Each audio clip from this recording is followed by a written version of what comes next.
Hello CUET aspirant, this is Akash Kushwaha, your DU mentor. आज मैं आपको बताने वाला हूँ वो गाइडलाइंस जिन्हें अगर आप फॉलो करते हैं तो आप अपने काउंसलिंग प्रोसेस के दौरान एप्लीकेशन रिजेक्ट होने से बच सकते हैं।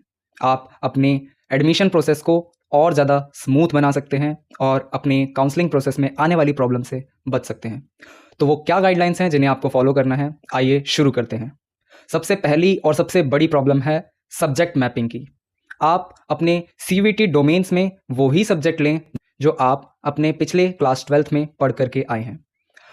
अक्सर यहाँ बहुत कंफ्यूजिंग टर्म देखा जाता है स्ट्रीम चेंज के लिए।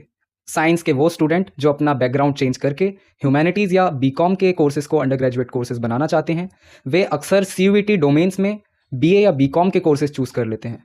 ये बहुत बड़ी मिस्टेक है। ऐसा करने से आप अपने कोर्स में एलिजिबिलिटी क्राइटेरिया तो खोएंगे ही खोएंगे, साथ ही साथ आप जिस सब्जेक्ट्स में उम्मीद कर रहे हैं, आप जिन कोर्सेज़ में उम्मीद कर रहे हैं एडमिशन लेने की, उसके भी आप एलिजिबिलिटी क्राइटेरिया फुलफ़िल नहीं कर पाएंगे। तो सबसे ज़्यादा ज़रूरी है कि आप सीयूईटी के डोमेन्स में वे ही सब्जेक्ट भरें जो आप क्लास 12th में पढ़ करके आए हैं। यह थी पहली प्रॉब्लम। दूसरी प्रॉब्लम को जानने से पहले मैं आपको कुछ बताना चाहूँगा। दरअसल ये चैनल दोस्तों शुरुआत है कुछ मेरे जूनियर्स के मोटिवेशन की, जिनकी वजह से मैंने ये चैनल शुरू किया। ऐसे टाइम में जहाँ सीयूईटी को लगातार अफवाहें फैलाई जा रही हैं कि लोकसभा इलेक्शन के चलते सीयूईटी फॉर्म डिले होगा या रिजल्ट आने में देरी होगी या अन्य ऐसी अफवाहें उड़ रही थीं, तो ऐसे समय में मुझे लगा कि आपको सटीक जानकारी पहुंचाई जाए। और ऐसे समय में जहां बड़े-बड़े यूट्यूबर्स आपको एक ही वीडियो को 4-4 वीडियोस में बार-बार सुनाकर आपका टाइम वेस्ट कर रहे हैं, तो ऐसे समय में आपको बिना टाइम वेस्ट किए प्रिसाइज़ फॉर्म में सही और सटीक जानकारी उपलब्ध कराना, मुझे लगा कि जो चीज़ बाकी बच्चे फेस कर रहे हैं वो आपको फेस ना करनी पड़े, और इसलिए मैंने इस चैनल की शुरुआत की है। मैं आपके यूनिवर्सिटी के काउंसलिंग प्रोसेस तक सारी इन्फॉर्मेटिव और सारी यूज़फुल वीडियोस आपको प्रोवाइड कराऊंगा। तो फ्यूचर अपडेट्स के लिए आप चैनल को सब्सक्राइब कर लें। तो बिना किसी टाइम वेस्ट के चलो शुरू करते हैं सेकंड टॉपिक को। तो दूसरी प्रॉब्लम सबसे ज़्यादा बड़ी आती है सब्जेक्ट सिलेक्शन की। सब्जेक्ट कॉम्बिनेशन स्टूडेंट्स गलत चूज़ कर लेते हैं। जैसे फॉर एग्जांपल बीए के अंडर ग्रेजुएट कोर्सेज में आपको एक लैंग्वेज और 3 डोमेन की रिक्वायरमेंट है, जबकि स्टूडेंट अपने या दोस्ती के अभाव में आकर के या लैक ऑफ इन्फॉर्मेशन के होने के चलते अपने डोमेन्स को कोई एक डोमेन ले लेता है, कोई 2 डोमेन ले लेता है या कोई एक भी लैंग्वेज नहीं लेता है, जिसके चलते जब वो यूनिवर्सिटी के काउंसलिंग प्रोसेस में पार्टिसिपेट करते हैं, वहाँ उनको जब एलिजिबिलिटी क्राइटेरिया शो होता है, वहाँ उनको पार्टिसिपेट नहीं करने दिया जाता है। वहाँ पर साफ-साफ एक लाइन लिखी आती है, you are not eligible for this courses. वो इसलिए क्योंकि आप अपना सब्जेक्ट कॉम्बिनेशन प्रोस्पेक्टस में आप रीड नहीं करते हैं और वो चीज़ आपको गलत हो जाती है।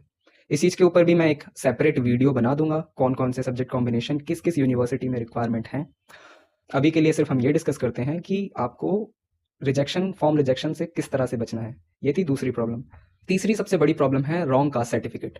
स्टूडेंट्स में अक्सर ये चीज़ देखी गई है कि वे एससी, एसटी, ओबीसी या ईडब्ल्यूएस सर्टिफिकेट्स में अपना स्टेट का सर्टिफिकेट लगा देते हैं, जो बाद में उनकी काउंसलिंग प्रोसेस में प्रॉब्लम क्रिएट करता है। दोस्तों, आपको अपना कास्ट सर्टिफिकेट स्टेट का नहीं लगाना है, सेंट्रल का लगाना है। अगर आप स्टेट का लगा देते हैं तो वो प्रॉब्लम क्रिएट करेगा। और जब भी आपके कॉलेज की तरफ से क्वेरी रेज होती है, आप समय से अपना कास्ट सर्टिफिकेट अपलोड कर दें ताकि आपके एडमिशन प्रोसेस में कोई भी प्रॉब्लम ना आए।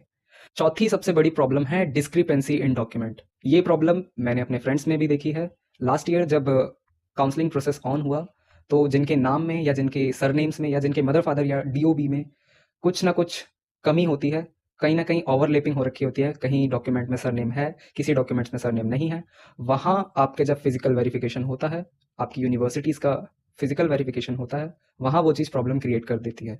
तो आप ये चीज़ ज़रूर से ज़रूर ध्यान रखें कि आप जो भी डॉक्यूमेंट्स अपलोड कर रहे हैं, उसमें आपका नाम सटीक हो, फिर वो चाहे आपका आधार कार्ड हो, आपके स्कूल की मार्कशीट हो या आपका कोई भी गवर्नमेंट डॉक्यूमेंट।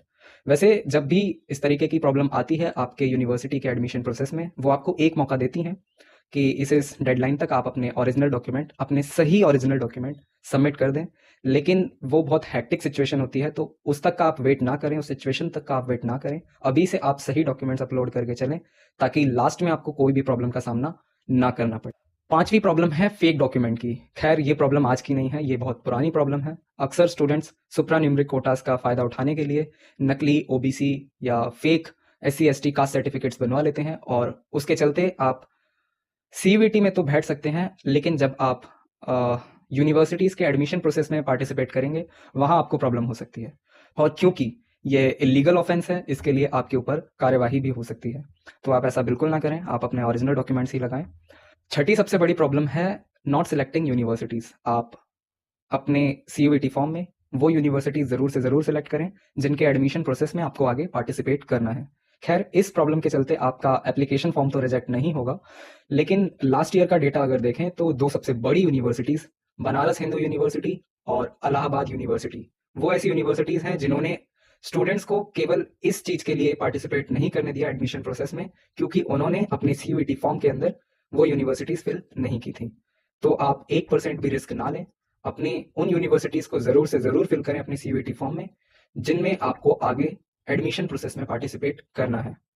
ये थी कुछ मेजर प्रॉब्लम्स जिनके चलते आपका एडमिशन प्रोसेस में दिक्कत परेशानी का सामना करना पड़ सकता है, और जो परेशानियां मैंने अब तक नोटिस करी हैं, इसके अलावा भी अगर कुछ चीज़ें रह गई हैं तो आप कमेंट सेक्शन में बता दें। आज के लिए बस इतना ही। ऐसी ही अन्य और informative videos on the way हैं, चैनल को सब्सक्राइब कर लें क्योंकि पूरी काउंसलिंग प्रोसेस तक मैं आपको देने वाला हूं सारी इन्फॉर्मेटिव वीडियोस। तो मिलते हैं अगली CUET वीडियो में, तब तक के लिए ऑल द वेरी बेस्ट।